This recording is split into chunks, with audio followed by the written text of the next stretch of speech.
Trust me, 1500 kilometre পরে আপনি এই বাইক থেকে যা পাবেন এটা অন্য কোনো বাইকে বাংলাদেশে এখন পর্যন্ত পাবেন না। হ্যালো, আমি মিথুন হাসান। আমি সিএফ মোটর সাথে আছি বিগত 1 বছর প্লাস। এটা হচ্ছে আমার সিএফ মোটর সেকেন্ড বাইক। এর আগে ছিল আমার এসআর 250। আমি স্পোর্টস সেগমেন্টটা আগে ট্রাই করছি, এখন আমি রাইড করছি সিএলসি 250। কারণটা হচ্ছে আমি যখন এসআর 250টা পারচেস করতে যাই তখন হচ্ছে আমি সিএলসি 250টাই তখন লঞ্চ হয় নাই, তো তখন থেকে আমার একটা টার্গেট ছিল সিএলসি 250টা নেওয়া। সো আমি সিএলসি 250 নেওয়ার পরে এই পর্যন্ত আমি প্রায় অলমোস্ট 4000 কিলোমিটার পর্যন্ত রান করেছি। আমার সিএফ মোটর বিল্ড কোয়ালিটির উপর আমার অনেক বেশি ট্রাস্ট, প্লাস হচ্ছে এটা ব্রেকিং এর পিছনে। অ্যান্ড সিএলসির সবচেয়ে মেইন আকর্ষণ ছিল একটাই, যে বাংলাদেশে এখন পর্যন্ত বেল সিস্টেম বাইক আমি দেখিনি, সব চেইন সিস্টেম বাইকই। ট্রাস্ট মি, 1500 কিলোমিটার পরে আপনি এই বাইক থেকে যা পাবেন এটা অন্য কোনো বাইকে বাংলাদেশে এখন পর্যন্ত পাবেন না। যদি আপনি ব্রেকিং পিরিয়ডটাকে ঠিকমতো রান করতে পারেন তাহলে আপনার বাইকের লংজিবিলিটি অনেক ভালো যাবে।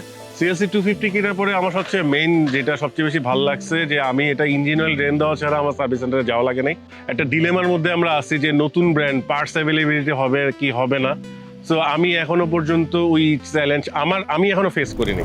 আমার লাস্ট একটা কথা আমি আপনাদেরকে বলি, 4,48,000 টাকায় আপনি পাচ্ছেন TCS, slipper clutch, bell system, modern technology. So আপনিই বলেন, is it value for money or not?